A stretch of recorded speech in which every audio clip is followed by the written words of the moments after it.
سلامت رہے وہ شہر جس میں تم بسے ہو.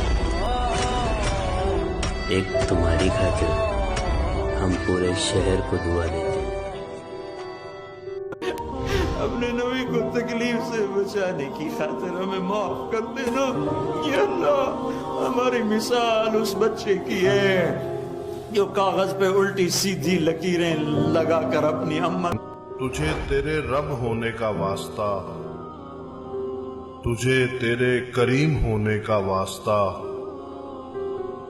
تجھے تیرے رحیم ہونے کا واسطہ. جو میری یہ دعا سن رہا ہے یہ میرا بہت ہی پیارا ہے. اس کی زندگی خوشیوں سے بھر دے. ہر دکھ تکلیف اور پریشانی سے بچانا.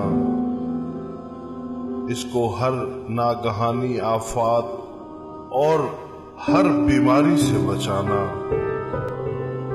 اس کو بہت آگے بڑھانا اور ترقی دینا.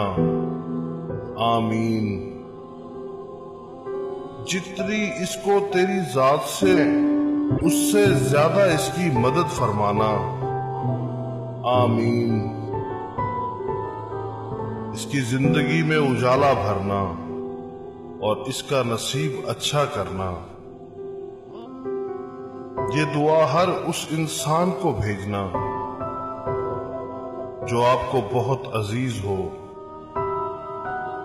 کیا پتا کس وقت کسی کی دعا بارگاہ الہی میں قبول ہو جائے. آمین. حضور نے ارشاد فرمایا قرآن مجید میں ایک سورت ہے جس کی 30 آیات، اگر کوئی شخص اس کی تلاوت کرتا ہے تو وہ سورت پڑھنے والے کی شفاعت کرتی ہے اور اتنی بار شفاعت بخشوا کے چھوڑتی ہے.